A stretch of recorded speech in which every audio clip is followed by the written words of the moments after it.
नाज़रीन ग्रामी, खातून का ताल्लुक फ्रांस से था। फ्रांस में तालीम हासिल की, फ्रांस में ही जवान हुई और फ्रांस में ही शादी हुई। खाविंद गुजरांवाला का रिहायशी था, लेकिन पेरिस में रहता था। खातून का मैका लाहौर में था। मैके और ससुराल के ताल्लुकात ठीक नहीं थे। खाविंद खातून को मैके जाने से रोकता रहता था। घर गुजरांवाला में था। ये गुजरांवाला में ही रहती थी। पढ़ी लिखी, बाएतमाद और समझदार थी। ये 8 सितंबर को शॉपिंग के लिए लाहौर गई। तीनों बच्चे भी इसके साथ थे। शॉपिंग के बाद वालदा के घर चली गई। रात का खाना खाया, बच्चों को नींद आ गई तो इसने गुजरांवाला वापस जाने का फैसला कर लिया। वालदा रोकती रह गई, लेकिन इसका ख्याल था कि खाविंद को पता चल गया तो वो नाराज हो जाएगा। लाहौर से गुजरांवाला का फासला सिर्फ 40 मिनट का था। ये अक्सर आती जाती रहती थी, लिहाजा परेशानी की कोई बात नहीं थी। ये रात 12:30 बजे लाहौर से निकली। महमूद बूटी से मोटरवे पर आई और गुजरांवाला की तरफ ड्राइव करने लगी। ये रात 1:05 पर ईस्टर्न बाईपास से लाहौर सियालकोट मोटरवे पर आई। ये जूं ही लिंक रोड पर पहुंची, इसकी गाड़ी का पेट्रोल खत्म हो गया। सड़क पर अंधेरा था। ये खौफजदा हो गई। बच्चे पिछली सीटों पर सोए हुए थे। इसने फौरन अपने खालाजाद भाई सरदार शहजाद को फोन किया। उसने मशवरा दिया कि तुम 130 डायल करके मोटरवे पुलिस को इत्तला दो, मैं भी आ रहा हूं। उसने अपने दोस्त जुनेद को साथ लिया और ये गुजरांवाला से रवाना हो गया। खातून ने हेल्पलाइन पर मोटरवे पुलिस को फोन कर दिया। इसे बताया गया कि आप M11 की लिंक रोड पर हैं और ये मोटरवे पुलिस की हद में नहीं आती। तहम मोटरवे पुलिस ने खातून को एक मकामी नंबर दे दिया। खातून ने उस नंबर पर राब्ता किया और बताया कि मैं अकेली हूं, मेरे साथ बच्चे हैं और मैं इस वक्त लिंक रोड पर फंस गई हूं। उसे बताया गया कि आप फिक्र न करें, हम कुछ करते हैं। प्यारे दोस्तों, मैं बात आगे बढ़ाने से पहले आपको यह भी बताता चलूं कि लाहौर सियालकोट मोटरवे मार्च 2020 में मुकम्मल हुई थी। पंजाब हुकूमत ने इसकी निगरानी के लिए स्पेशल फोर्स बनाई थी और ये फोर्स पंजाब पुलिस या मोटरवे पुलिस की बजाय कमिश्नर लाहौर के मातहत थी, मगर यह भी मुकम्मल तौर पर एक्टिव नहीं थी। चुनांचे लाहौर सियालकोट मोटरवे और इसके लिंक का 4 किलोमीटर का टुकड़ा अमलन किसी के कंट्रोल में नहीं था। इसके गिर्द 3 गांव आबाद हैं। इन गांव के लुच्चे लफंगे अफराद अक्सर मोटरवे पर आकर गाड़ियां लूटते रहते हैं। ऐसे बेशुमार वाकयात रिपोर्ट हो चुके हैं। अब मैं वापस खातून की स्टोरी की तरफ आता हूं। खातून ने गाड़ी अंदर से लॉक की और सरदार शहजाद और पुलिस का इंतजार करने लगी। 2 घंटे गुजर गए, मगर पुलिस आई और ना सरदार शहजाद पहुंचा। इस दौरान 2 डाकू वहां आ गए। पुलिस का ख्याल है कि ये दोनों प्रोफेशनल डाकू नहीं थे, क्योंकि अगर ये प्रोफेशनल होते तो इनका तरीका वारदात मुख्तलिफ होता। ये करीबी देहात के मामूली वारदात ये है। ये थोड़ी देर गाड़ी को वॉच करते रहे।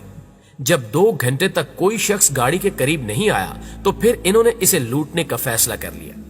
एक डाकू के हाथ में डांग थी, जबकि दूसरे के पास पिस्तौल था। ये गाड़ी के करीब पहुंचे और पिस्तौल दिखाकर खातून को दरवाजा खोलने का इशारा किया। खातून ने इनकार कर दिया। ये धमकियां देने लगे, लेकिन खातून ने दरवाजा ना खोला। ये मुश्तिल हो गए और डंडा मारकर शीशा तोड़ दिया। बच्चों ने रोना शुरू कर दिया। खातून डर कर सड़क की तरफ दौड़ पड़ी। एक डाकू उसके पीछे दौड़ा।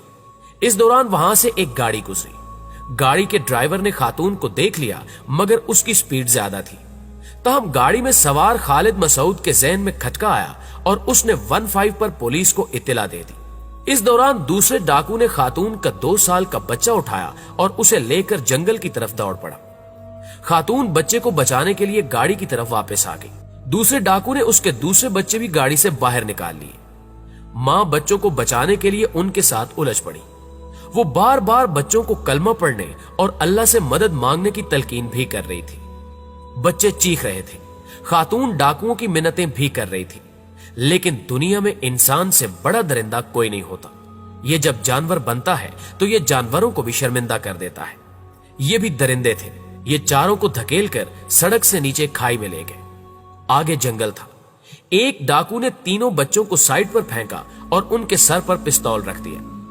बच्चे सिसक रहे थे, जबकि दूसरे डाकू ने खातून को बेबस करना शुरू कर दिया। वो उससे लड़ती रही। इस दौरान पहले डाकू ने बच्चों को मारना शुरू कर दिया। वो मां थी, चुनांचे वो बच्चों की सलामती के लिए ढीली पड़ गई। दूसरा डाकू आगे बढ़ा और पहला बच्चों के सर पर खड़ा हो गया। दोनों डाकुओं को कोई जल्दी कोई परेशानी नहीं थी। दोनों ने इसके बाद गाड़ी से खातून के जेवर, नकदी और एटीएम कार्ड लिए और उससे कहा, खामोश होकर यहां पर बैठी रहो, अगर तुम सड़क पर गई तो तुम चारों को गोली मार देंगे। इस दौरान दूर से मोटरसाइकिल की आवाज आई। वो दोनों उठे और अंधेरे में गुम हो गए। थोड़ी देर में मोटरसाइकिल गाड़ी के करीब पहुंच गए। ये डॉल्फिन फोर्स के 4 एहलकार थे। वो गाड़ी के करीब उतरे तो गाड़ी का शीशा टूटा हुआ था, दरवाजे पर खून का निशान था और नीचे खाई की तरफ बच्चे का छोटा सा जूता पड़ा हुआ था। वो चारों जवान डर गए और उन्होंने जोर जोर से कौन है की आवाजें लगाना शुरू कर दी। जंगल से कोई आवाज ना आई। डॉल्फिन फोर्स के एक जवान ने 2 हवाई फायर किए और वो खाई में उतर गया। खाई 15 फुट गहरी थी और उसमें भी अंधेरा था। जवान आवाजें लगाता हुआ आगे बढ़ता गया। आगे खेत शुरू हो गया। उसे अचानक टार्च की रोशनी में जमीन पर कोई चीज दिखाई दी। उसने झुककर देखा तो ये बच्चे का दूसरा जूता था। वो आगे बढ़ने लगा। इस दौरान उसे किसी औरत की डरी सहमी आवाज आई, अल्लाह का वास्ता है, हमें कत्ल ना करो, हम किसी को कुछ नहीं बताएंगे। वो आवाज की तरफ दौड़ा और फिर सामने का मंजर देखकर दहल गया। सामने खेत के किनारे एक खौफजदा औरत बैठी थी। उसके कपड़े फटे हुए थे, जिस्म पर खराशें थीं और 3 खौफजदा बच्चे उसके साथ लिपटे हुए थे। औरत ने बच्चों को अपने दोनों बाजुओं में जकड़ रखा था। पुलिस का जवान खातून के साथ बैठ गया और उसे तसल्ली देना शुरू कर दी, मगर वो उसे पुलिस एहलकार मानने के लिए तैयार नहीं थी। वो इस्राई अंदाज में उसकी मिन्नतें कर रही थी, खुदा के लिए हमें न मारे, हम किसी को कुछ नहीं बताएंगे, आप हमारी गाड़ी भी ले जाएं, मैं आपको और रकम भी मंगवा देती हूं, बस हमें न मारो। पुलिस एहलकार की आंखों में आंसू आ गए।